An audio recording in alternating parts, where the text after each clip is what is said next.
Olha aí, pessoal, boa noite a todos que estão aqui. Salão de Estudos Centro Espírita Visa o Senhor Pouso Alegre. A todos que nos acompanham através das redes sociais. Sintam-se como se estivessem aqui conosco, presentes. Pessoal, depois de alguns meses, nós finalmente chegamos no último capítulo aí da nossa jornada desse livro fantástico, que é o livro Libertação. Capítulo 20, Reencontro. Aqui nós vamos ter o desfecho de toda essa história belíssima que nos foi contada pelo nosso querido irmão André Luiz, se utilizando da mediunidade de Francisco Cândido Xavier. Terminando esse livro, nós vamos partir para aquele projetinho nosso do Pinga Fogo, em que nós vamos, ao invés de estudar uma obra em específica, por algumas sextas-feiras, talvez 2 ou 3 sextas-feiras, possivelmente também em janeiro, quando nós retomarmos as nossas atividades, algumas sextas-feiras, a gente começar com esse estudo de perguntas e respostas, temas livres aí para que vocês possam mostrar o conhecimento, para que vocês possam mostrar as questões, e aí todo mundo, obviamente, sai ganhando. Ok? Capítulo 20, Reencontro. No início desse capítulo aqui, começa a despedida de Gúbio, de André Luiz, de Eloy e de toda aquela gama de espíritos sofredores que agora estavam com outro tipo de mentalidade da casa de Margarida. Gúbio se despede da filha amada, conforme nós vimos, ela se encontrava agora dormindo, e pega aquele grupo todo e se dirige para uma região aonde ele iria se encontrar com Matilde, aquele espírito de grande nível evolutivo que, vamos dizer assim, era a cabeça dessa história toda de resgate e de libertação. Nós também vamos ver aqui que não somente o encontro vai se efetuar com Matilde, mas também com o Gregório e com o pequeno exército dele. Gregório está pé da vida com o que estava acontecendo. Afinal de contas, Gúbio atrapalhou toda a ação dele, todo o negócio do esquema de vingança, envolvendo ali um processo obsessivo. Antes de partir, Gúbio vira para André Luiz, para Eloy, para todas aquelas pessoas e fala o seguinte: olha, estamos de partida, todas essas pessoas que estão aqui, caso elas se mantenham perseverantes, elas seguirão conosco nesse propósito de auto-restauração. Para onde? Para alguma colônia espiritual. Creio eu, seja nosso lar. Interessante que aqui, Gúbio, ele não fala absolutamente que o indivíduo vai ser levado lá para a colônia de nosso lar, aqueles sofredores, e lá vai ter uma vida calma, pacífica, tranquila, sossegada. Porque há essa ideia, né? A partir do momento em que o indivíduo ele se arrepende, pronto, automaticamente já está no estado espiritual superior, num verdadeiro céu. Não é isso que a doutrina espírita nos fala. Porque os próprios desencarnados nos orientam de que o indivíduo, em se arrependendo, ele terá que envidar todos os esforços no intuito de reparar o mal que foi feito, para que ele possa crescer espiritualmente. E é isso que o venerável mentor nos fala. Espero que não aguardem milagres na esfera próxima. O trabalho de reajustamento próprio é artigo de lei irrevogável. Ninguém suplique protecionismo, aqui não fez jus. Nem flores de mel às sementes amargas que semeou em outro tempo. Tá vendo? O Gúbio já foi bastante claro e já deu as cartas. Vocês estão arrependidos? Maravilha. Vamos conduzi-los para um plano espiritual agora, para uma colônia de trabalho, mas não esperem facilidades. O trabalho de auto-reajustamento é algo a ser feito com bastante esforço, renúncia e dedicação. E ele continua: possuímos agora o que ajuntamos no dia de ontem, e possuiremos amanhã o que estejamos buscando no dia de hoje. Essa frase, para nós, encerra profundo aprendizado. Por quê? Olhe o contexto da tua vida. Veja bem quem você é hoje. Analise bem as situações que você está passando. O que você passa no hoje é o resultado do que foi feito e acumulado no ontem. No ontem, no sentido de, nessa vida e em existências anteriores. Nada acontece por obra do acaso. Como ele falou aqui, não há protecionismo a quem não fez jus a ele. E não existem flores de mel às pessoas que semearam sementes amargas.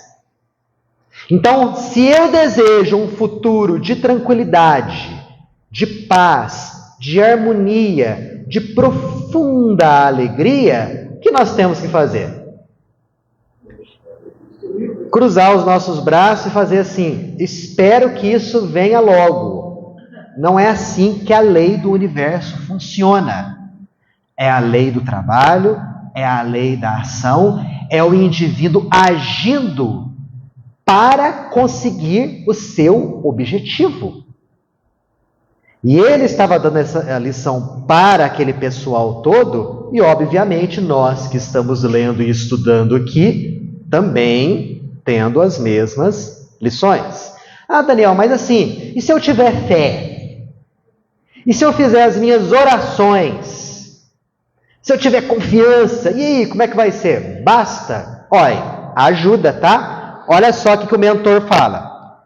A prece ajuda, a esperança balsamiza, a fé sustenta, a esperança revigora, o ideal ilumina.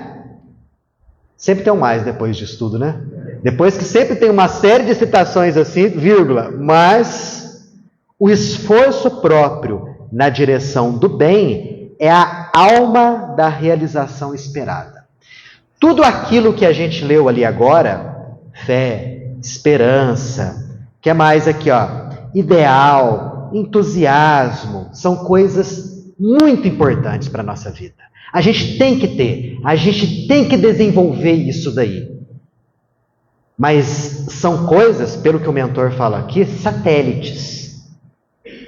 São condutas acessórias. Não são descartáveis, tá? Mas estão vinculadas secundariamente ao pilar central, que é o quê? Esforço. Sem o esforço para nós conseguirmos atingir o objetivo, nada se faz. Não esperemos um céu vindo com facilidades. Aquela história que nos foi mostrada nas Escrituras Sagradas, no Novo Testamento, de que Jesus viria dos céus com o cortejo de anjos, colocaria todas as nações do globo à sua frente e julgaria todos, colocando à sua direita os bem-aventurados e à sua esquerda aqueles não bem-aventurados. Tudo isso daí deve ser encarado sob o ponto de vista simbólico. A figura de Jesus aí significa justamente aquele trabalho de renovação e de esforço constante. O indivíduo que alcançará a tal bem-aventurança de permanecer aqui nesse planeta, de herdar a terra, é o indivíduo que se esforçou no bem. É a pessoa que quis melhorar, que quis progredir. Aqueles que não fizeram isso, para cá não ficarão mais. Simplesmente, em termos simbólicos. Porque é muito fácil eu ter a minha fé eu ter a minha esperança, mas não movimentar uma única palha para poder melhorar. Simplesmente esperando esse dia em que o Cristo vai rasgar os céus e vai me colocar ali à sua direita, sem eu ter me esforçado um tiquinho que seja. Não é assim que a coisa funciona. Perguntas? Sim. Tem a probabilidade, teve algumas existências que o Espírito teve condutas difíceis, na guerra, em combate, no dia a dia. Mas espiritualmente ele está um pouco desequilibrado.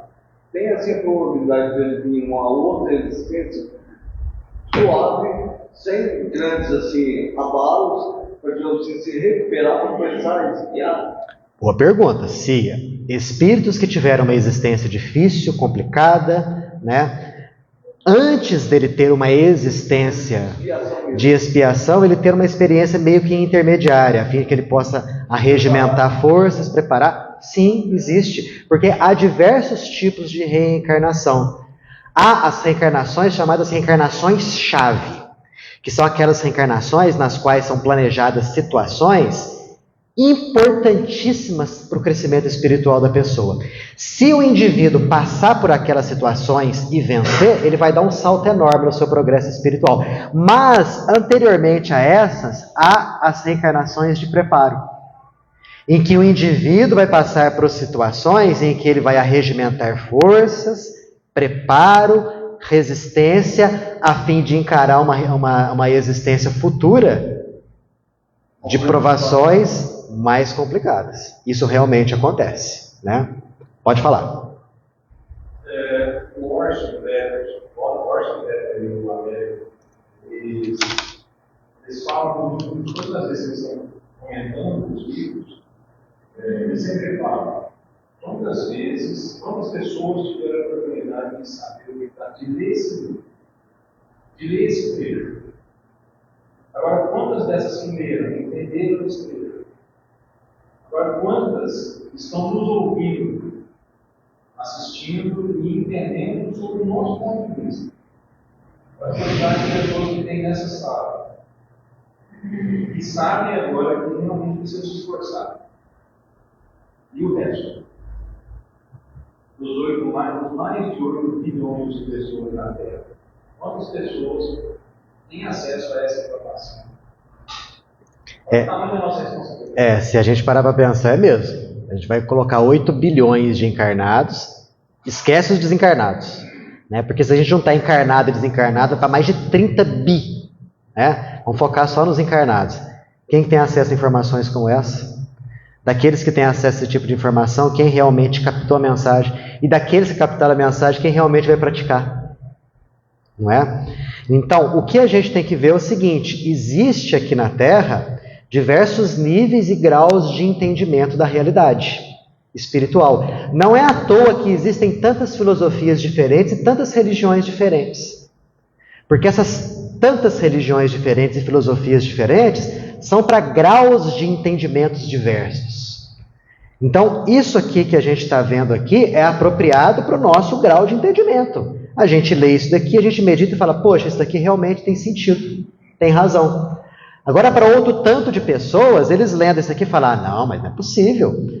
Jesus prometeu que o sangue dele ia lavar os meus pecados. Então, para que eu vou me esforçar? Basta eu aceitar o Cristo como Salvador e está tudo certo. Tudo bem. É assim que a pessoa entende e compreende que a vida vai fornecer a ela. E a gente sabe que não é assim. Mas nós já passamos por isso, né? Houve um certo grau de amadurecimento espiritual da nossa parte, né? O que vai também nos mostrar que ainda temos que amadurecer para entender coisas que nós ainda sequer temos condição de entender. E que outras pessoas que não têm a condição do nosso entendimento agora também vão se aprimorar para ter essa condição num futuro mais ou menos próximo. No final de tudo, Ricardo, no final de tudo, todos vão caminhar para o mesmo ponto, para o mesmo nível, para o mesmo grau de entendimento. Né? Porque assim, os níveis aqui na Terra são muito diferentes, são muito diversos. Se você pegar uma colônia espiritual, Pega a colônia espiritual de Nosso Lar. Você vai ver que os espíritos que lá estão são mais ou menos assim do mesmo nível, comungam mais ou menos das mesmas ideias, né? Do mesmo tipo de aspiração, pretendem ter o mesmo tipo de conduta. Agora, pega uma sociedade aqui na Terra, uma cidade.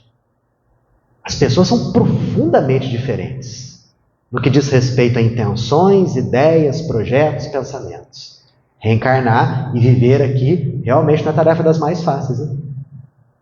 Daniel, você falaram o seguinte, cada povo tem seu líder, sua cultura, né? Muitos vão acreditar mais em Maomé, muitos vão acreditar no Talmud, em judeus. Até mesmo os protetores espirituais das nações são diferentes. Isso está lá no Livro dos Espíritos, né? Que os protetores das sociedades, das comunidades, estão de acordo com o grau de entendimento e evolução daquelas sociedades, daquelas comunidades. Está lá no Livro dos Espíritos isso aí. Mas vamos lá então. Ele continuando a falar a respeito do esforço e tudo mais. Felicidade, paz, alegria. Todo mundo quer isso, né? Fala uma pessoa aqui que não quer ter felicidade, que não quer ter paz, que não quer ter alegria. Duvido. Todo mundo aqui quer e busca isso. Só que são situações que não se improvisam. São conquistas da alma no serviço incessante de renovar-se para a execução dos desígnios divinos. Conquista. Para você conquistar, você tem que se esforçar. Então, são qualidades que são desenvolvidas ao longo do tempo de esforço. A paz de espírito é uma conquista de séculos. Jesus costumava utilizar o símbolo do reino de Deus. Quando ele falava do reino de Deus, ele estava falando desse estado espiritual, do estado chamado de céu. É um estado que não nos é dado. É um estado que é conquistado pelas nossas ações do dia a dia. Então o Gubbio estava fazendo bastante considerações a respeito disso daí. Porque ele estava carregando uma turma grande com ele, que estava agora já arrependida e querendo coisas boas, né? Lá pelas tantas, depois de um cântico maravilhoso que algumas mulheres ali improvisaram, ele falou a seguinte coisa: olha, não obstante as horas boas que nós estamos passando aqui, nossa tarefa ainda não acabou. Por quê? Uma batalha final está para acontecer aqui agora. Nos falta o epílogo, né? O desfecho.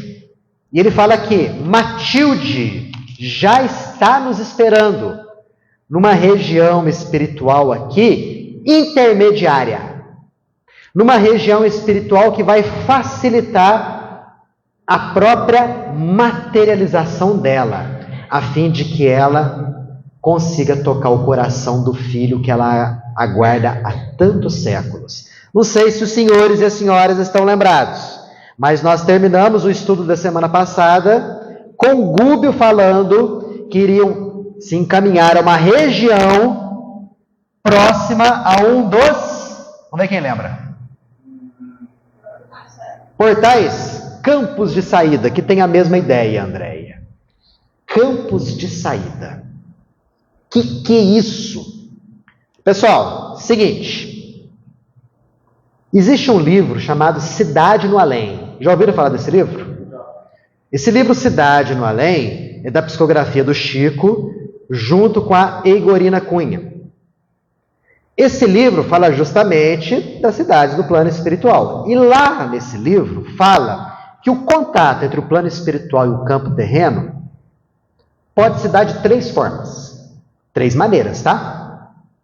Através das chamadas estradas de luz, que são caminhos que são utilizados assim para transportes mais específicos, mais importantes. Através dos campos de saída, que são regiões onde as esferas se tocam, se interpenetram e através das águas, dando a entender que a questão dos oceanos estaria envolvido nisso aí também. Só para a gente dar uma relembrada, lá no livro Nosso Lar, quando André Luiz, em Nosso Lar, desencarnado, ele sai do corpo num processo de descanso. Peraí só um pouquinho. André Luiz está desencarnado e sai do corpo dormindo. Mas Daniela, você está doido? O cara está desencarnado. A gente dorme e a gente sai do nosso corpo de carne. André Luiz está no plano espiritual. Já está morto, não tem corpo de carne. Ele sai de onde? Do perispírito, gente. Então, no plano espiritual, há o desdobramento também, em que o chamado corpo mental, ou algum outro corpo aí, a teosofia pródiga em corpos, fala bastante coisas a respeito, sai do corpo perispiritual. É um corpo mais sutil que o corpo perispiritual. Então André Luiz estava em Nosso Lar descansando, ele sai do corpo. E de repente ele se vê num barco. Há um barqueiro, e esse barqueiro vai remando, e André Luiz vai sendo conduzido para um porto, onde ele se encontra com a sua mãe, que está numa região espiritual superior à de Nosso Lar. Então está aí um fato que mostra que através das águas, as esferas espirituais e a esfera espiritual com a física se interpenetram. Olha o quanto de coisa que a gente tem que saber a respeito do plano espiritual. Por quê? Nossa, Daniel, mas há continentes no plano espiritual? Há. Nos planos das esferas espirituais mais próximas à Terra, o recorte dos continentes é o mesmo. E, obviamente, há coleções de água. Há oceanos, há mares, há rios, há lagos. Em Nosso Lar, por exemplo, existe o Rio Azul, que, aliás, ele é depois drenado para estações, a fim de que ele possa ser utilizado para geração de energia e também para vamos dizer assim, a saturação de fluidos benéficos, que depois essa água vai ser distribuída para o cidadão de Nosso Lar. Está lá no livro, Nosso Lar.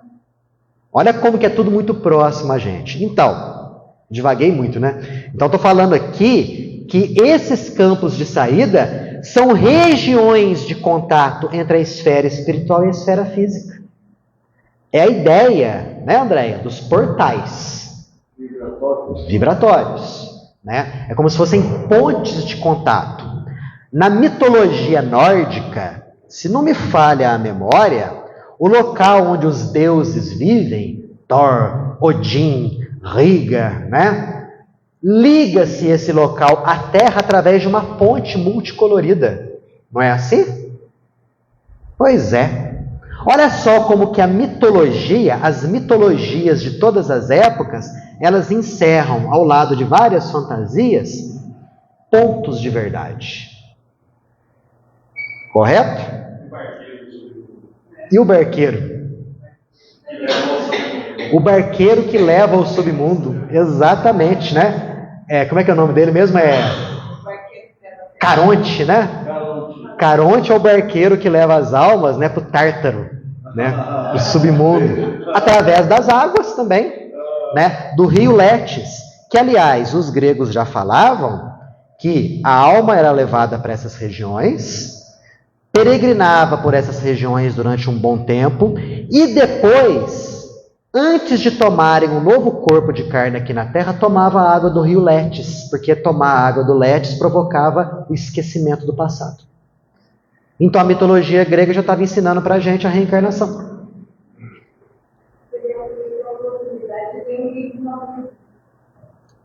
O livro O Abismo? Eu li esse livro. As formas depois de encarnar as pessoas se tornam. Há formas terríveis, né? Esse livro é ótimo. Então, da série do Ranieri, tem esse livro, O Abismo, tem o livro A Segunda Morte, e tem o livro Aglon e os Espíritos do Mar, em que ele desce aos oceanos e vê toda uma população espiritual nos oceanos terrenos. São 3 livros interessantes. Nem todo mundo no meio espírita aceita aquilo que o Ranieri escreveu, porque não é bem assim um livro psicografado, é mais um resultado do desdobramento dele, aí depois ele volta e escreve aquilo que ele viu, né? Mas são livros interessantes. Vamos supor que haja um pouco de fantasia nisso daí, mas pode ser que exista um núcleo de verdade. Vai saber, né? Vai saber. Daniel, sobre o povo dos mares, Chico Xavier, você lembra aquela história de que estava ele e mais uma amiga dele andando pela praia, tinha um filho. Aí ele viu uma senhora fazendo um trabalho e tal, de agradecimento. A Iemanjá. Aí veio um povo do mar para receber aquela... Para receber a oferenda. Exato. São as forças da natureza, porque no candomblé eles lidam bastante com as chamadas forças da natureza, né? Os orixás de lá nada mais são do que a personificação das forças da natureza.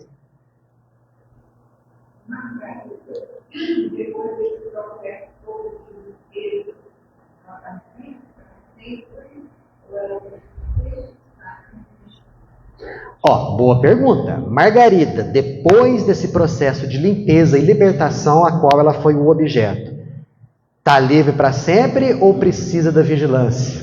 O que o Cristo nos fala? Orai e vigiai a fim de não cair em tentação.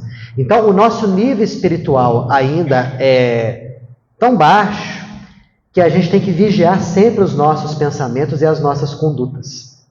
A gente sempre tem que manter um processo de união com os planos espirituais superiores através das ações e da prece. Porque senão a gente vai cair. Não nas tentações de fora, mas nas tentações de dentro. O Gúbio fala isso para Margarida. Ou o Gúbio ou foi a Matilde, não me lembro qual dos dois. A Matilde. Agora você está livre dos inimigos de fora. Mas não te esqueças dos teus inimigos interiores, os quais você tem que vencer. Que esses são os piores. Continuando aqui, então ele falou aqui dessa região, né, onde eles iam se encontrar e tudo mais, e ele falou o seguinte, Gregório vai vir com raiva, vai trazer um bando com ele, cuidado, eles vão vir xingando, vão vir ameaçando, quero que a conduta de vocês seja diferente. Olha o que ele fala aqui, não deveríamos receber os insultos por ofensas, nem levar as suas atitudes à conta de maldade ou grosseria. Competia-nos observar-lhe nos gestos de incompreensão a dor que lhe cristaliza no espírito. Lição para a gente. Quando alguém nos xinga, quando alguém nos ameaça, como a gente se comporta? A gente quer dar o troco. A gente quer responder na mesma medida. Frases comuns do tipo, eu sou bom, mas que ninguém mexa comigo. Né? Ninguém pisa no meu calo, porque senão, um indivíduo que é bom não faz isso. Ele não é bom, ele é controlado.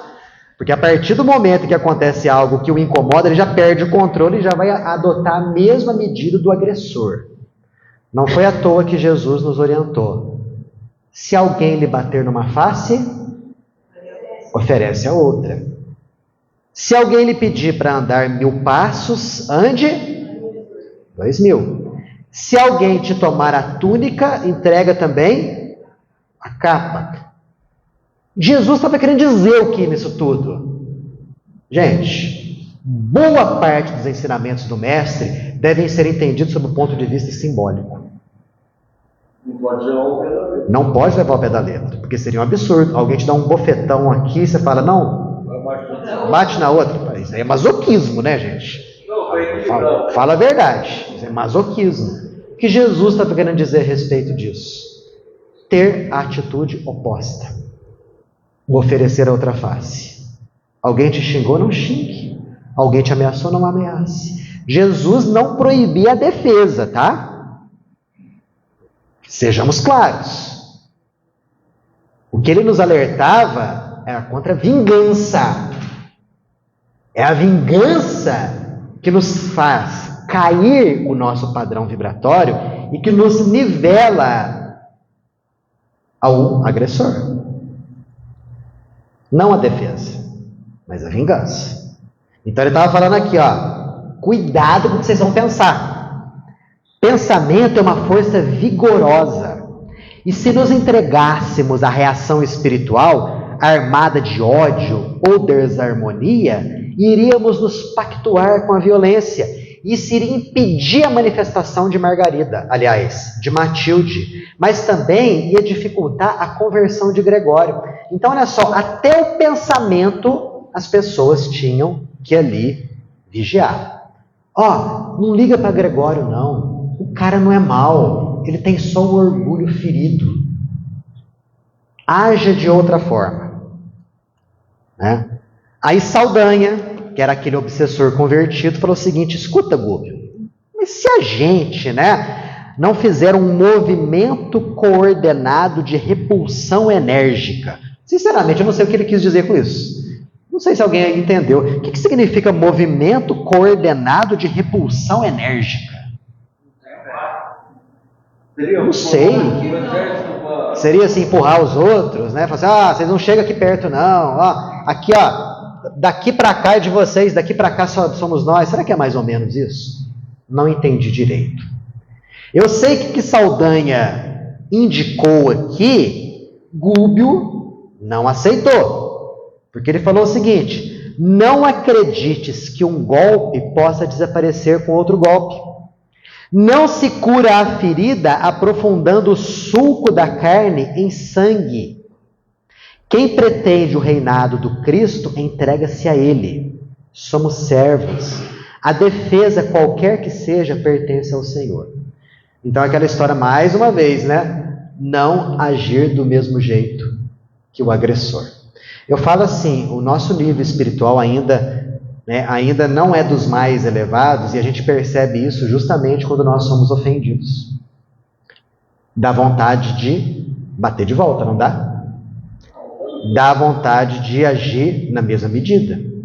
Talvez você não tenha a força de vontade, às vezes, ou o desejo de fazer exatamente a mesma coisa. Mas você deseja para aquele agressor uma gastrite, pelo menos. Que ele tenha uma gastrite. Houve uma gastrite, né? Uma gastritezinha leve, né? Ou que ele tropece e machuque o joelho, alguma coisa assim a gente já começa desejando. A gente quer algum tipo de vingança. Está errado. Tá bom, já estamos melhor. Porque antes era mão por mão, olho por olho, pé por pé, pisadura por pisadura.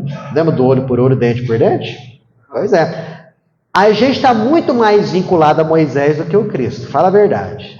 É mais ou menos isso aí. Daniel, quem falou que se todo mundo for levar a olho por olho, dente por dente, vai ter só cegos de evangelho? Acho que foi Gandhi, né? Não sei se Gandhi. Não lembro quem falou isso. Não lembro. Mas tem situações também que depois passa aquela situação, aí quando a gente fica sabendo que aquele infeliz que ele está doente, quando ele já tem bem, a gente sempre fala isso. Deus se vingou por mim. A gente envolve Deus nisso tudo ainda, né? Deus existe. Olha só, tá vendo? Foi mexer comigo, olha só o que aconteceu com ele. Poxa, gente, tristeza, gente. Que tristeza. Só um segundo, vamos continuar aqui, ó. Chegaram no local do encontro. André Luiz descreve por cima.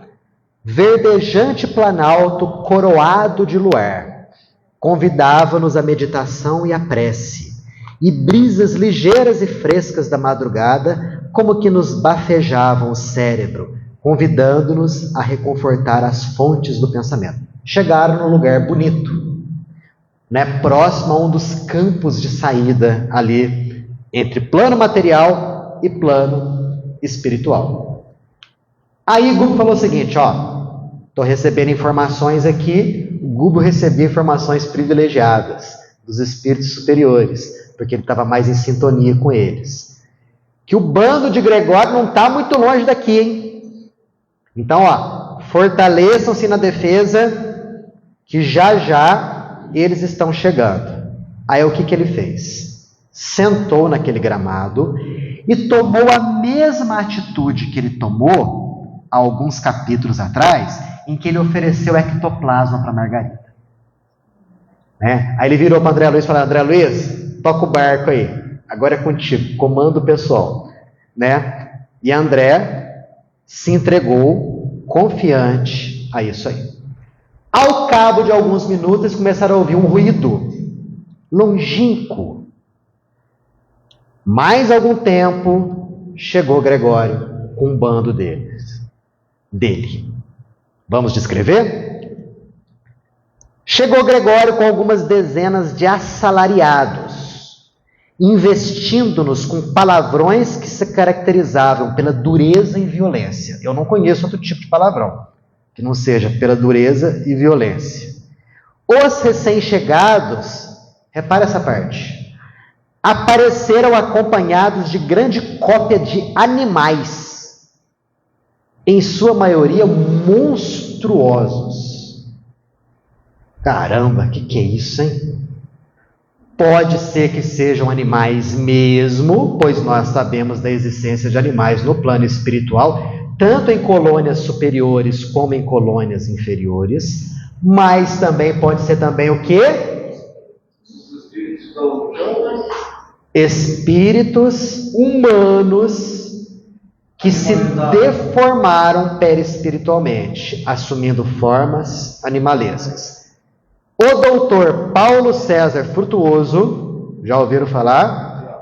Ele fala muito a respeito desses espíritos animalizados. Eles não regrediram espiritualmente falando não, tá, gente? Porque o máximo que pode acontecer é a gente estacionar. Regredir não, mas a forma pode regredir. Se eu sou um sujeito profundamente vinculado ao mal, à vingança, ao vício, quando eu desencarno e permaneço com esse mesmo tipo de pensamento, o meu corpo perispiritual, por ser profundamente plástico, ele vai adotar uma forma compatível com o meu pensamento. Pensamentos de baixo nível, forma perispiritual de baixo nível. Pensamentos elevados, forma perispiritual elevada. É da lei do universo esse negócio. É assim que a coisa funciona. Então a gente não sabe se esses animais aqui, se era animal mesmo ali, ou se era gente transformado em animal. No começo, o Gregório transformou aquela moça em loba? Em loba. Várias pessoas lá já eram deformados. Ficaram mais deformados ainda. Pode ser mesmo, né? Olha a impressão do André Luiz. O André, ele tem uma conduta muito humana, né? Fala assim, humana assim, muito compreensível para nós, né? Noutras circunstâncias, sem o aviso salutar de Gúbio, provavelmente teríamos debandado. Ele falou assim de uma maneira muito chique, né? Você olha aquele bando, um tanto de gente xingando, com armas e um monte de animal, o que você vai fazer? Ó, correr, não tem jeito, né? Mas Gúbio já tinha falado o quê? Gúbio já tinha alertado, ó, vocês fiquem tranquilos, não tem como fugir. Gúbio já tinha falado.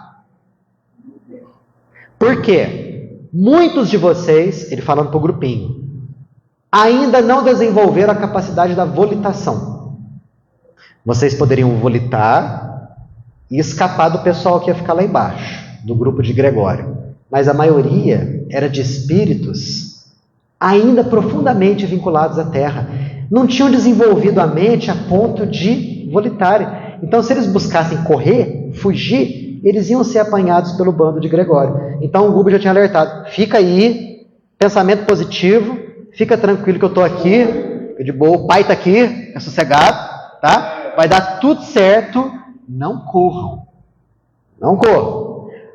André Luiz retorna. Por mim, ao reparar as máscaras sinistras que se abeiravam de nós, confesso que em tempo algum senti tamanha ameaça de medo.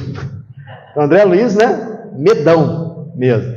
Mas também tão profundo contágio de confiança. Ao mesmo tempo que ele estava com medo, ele sabia que Gúbio estava ali em contato com entidades superiores. Então estava tudo certo, nada de ruim ia acontecer. Aí Gregório chegou perto com espada em punho.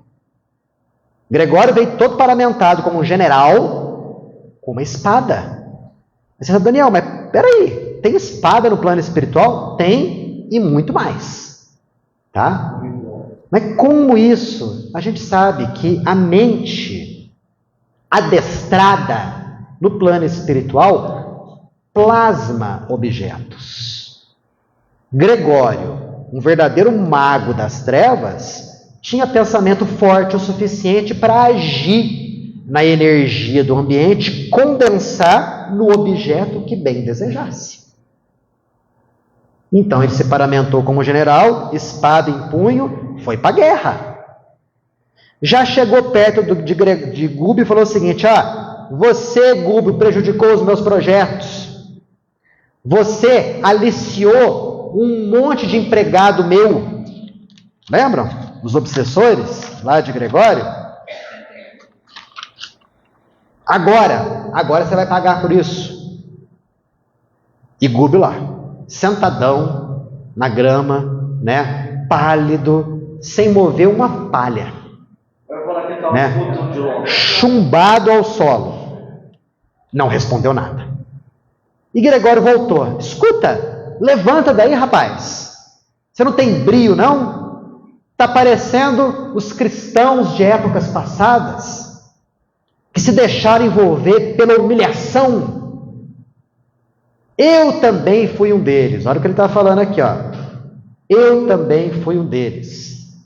Foi um daqueles, né, que se preocupavam com um Deus misericordioso. Mas agora caiu minha ficha. Existe uma causa, sim, nesse universo. Só que essa causa não é sentimento. Essa causa é inteligência. E eu tenho inteligência, eu tenho força, eu tenho poder, eu que mando. Gregório era desse jeito mesmo, né? E Gúbio lá, quieto, né? Aí Gregório fala: responde alguma coisa. Gúbio quieto. Quer saber? Vou levantar você daí à força. E se encaminhou a ele. Nisso surge, olha como que André descreve aqui, uma garganta materializada no ar. Garganta. Num dos livros de André Luiz, nos domínios da mediunidade, existe a descrição disso daqui. O espírito materializado, ou melhor dizendo, que está a se materializar, ele pega o ectoplasma do médium, molda uma faringe, uma laringe, uma garganta, com as cordas vocais, e usa aquilo lá como instrumento de fala, no fenômeno de voz direta. Sabe o que é um fenômeno de voz direta? Quem é que pode falar para mim? O que é um fenômeno de voz direta? Aquela comunicação que Baltazar teve? Baltazar teve essa comunicação. Uma voz que se escuta em todos os lugares, sempre que vai uma voz que se escuta em todos os lugares. Exatamente isso daí. No fenômeno de voz direta, o espírito desencarnado fala e todo mundo ouve. É diferente da audiência, tá? Na clareaudiência, o espírito desencarnado fala, só o médium que ouve. No fenômeno de voz direta, o desencarnado fala, todo mundo ouve.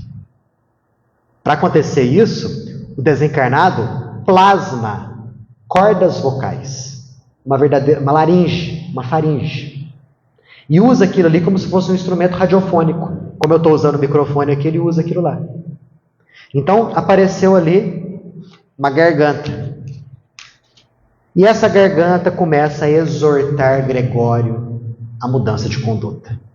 Gregório, é o fim da sua noite de ignorância. Chega. O teu momento do mal acabou. Findou-se a partir de agora. Gregório ficou estarrecido. Aliás, todo mundo ficou vendo uma garganta. Vocês já imaginaram a cena? De repente, do nada, surge uma garganta ali. Depende da garganta. Né? De repente, numa garganta, você começa a ouvir aquilo lá se movimentar e falar. Vir sons daquilo ali. Né? Todo mundo ficou estarrecido. André Luiz já sacou, né? Era Matilde que estava se valendo das energias de Gúbio para plasmar aquela garganta. E ela continua: você acredita mesmo que eu me esqueci de você? Os séculos não apagaram meu amor por você. Ainda que eu reencarnasse em 1000 mundos, você sempre estaria vinculado a mim. E ela continua: esqueceu dos nossos projetos? Na Lombardia e na Toscana, séculos atrás?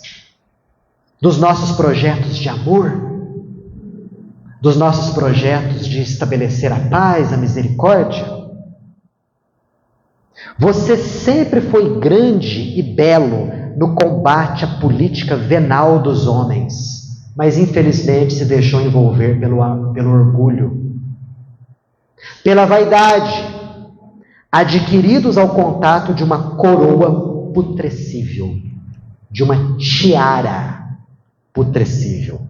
Vocês sabem que um dos objetos que o Papa usa é uma tiara. É a tiara papal. Então aqui, Matilde está falando da tiara papal. Qual Papa será que ele foi? Eu ia pesquisar isso, acabei esquecendo. Eu tenho um vasto conhecimento sobre Papa, sabe? Aí eu falei assim, bom, deixa eu ver no chat GPT.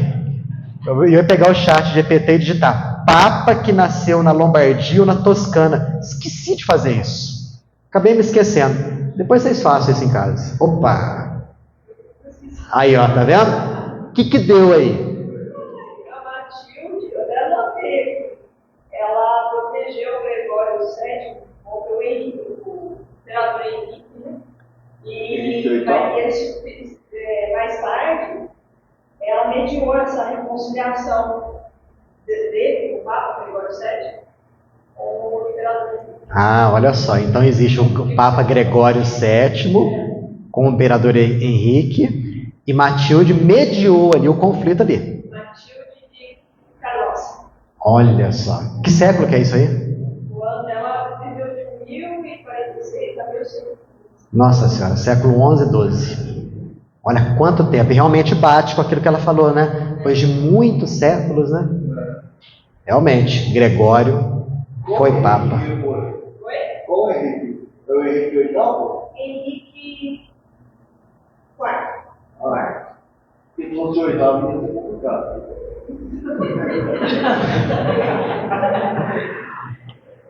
Só que aí você desencarnou. Tremendos desenganos. Por quê? Gente, presta bem atenção. O sujeito é Papa. Ele desencarna. O que vocês acham que ele espera no mundo espiritual? Encontrar com Deus. No mínimo, encontrar com Deus, ser recebido ali, né, na glória e tudo mais. Você acha que um sujeito que errou bastante no campo do orgulho, da vaidade, vai ser bem recebido no plano espiritual? Negativo. Foi mal recebido. Se revoltou. E ela falou isso. Você se revoltou. Revoltou-se e se dedicou a essa tarefa inglória de escravização de inteligências inferiores durante séculos. Mas o tédio passou a tomar conta da tua alma. E agora eu estou aqui para te resgatar. E Gregório estarrecido. André Luiz descreve que se pudesse ele ia sair correndo. Mas ele não fez isso, porque ele reparou que todo mundo que estava acompanhando aquela cena estava olhando para ele. Ele deve ter pensado, tipo assim, nossa, se eu correr agora vai ficar meio feio, né? Então, deixa eu encarar isso daqui. Eu acredito, né? E ele não acreditava naquilo que estava acontecendo. Ele falou assim, ó, não creio, estou só, me consagrei ao serviço das sombras, não tenho outros compromissos. E aí desafiou. Você que está aí falando, aparece, apresenta as tuas armas. Se você é anjo ou demônio, não sei. Apresenta as tuas armas. Tá? A garganta falou: tudo bem, vou aparecer. Aí a garganta desapareceu. Logo em seguida, André Luiz começou a ver, e todo mundo viu, uma massa de fluidos tomando forma, materialização. E aí materializa aquela mulher maravilhosa. Aquela forma esguia, iluminada, envolta em véus, inclusive com o rosto coberto por um véu. E essa forma se encaminha a Gregório. E aí Gregório ergue a espada. Essa forma para, continua a andar. E fala o seguinte: eu não tenho outra espada, senão a do amor com que sempre te amei. E nisso ela tira o véu. E André Luiz descreve: contemplando-lhe então a beleza suave e sublime, banhada de lágrimas, e sentindo-lhe as irradiações enternecedoras dos braços que agora se lhe abriam, envolventes e acolhedores, não teve jeito. Gregório deixou cair a lâmina e de joelhos se prosternou bradando: mãe, minha mãe, minha mãe. Matilde o abraçou: meu filho, Deus te abençoe, quero-te mais do que nunca. E aí naquele contato entre as trevas e a luz, vence a luz.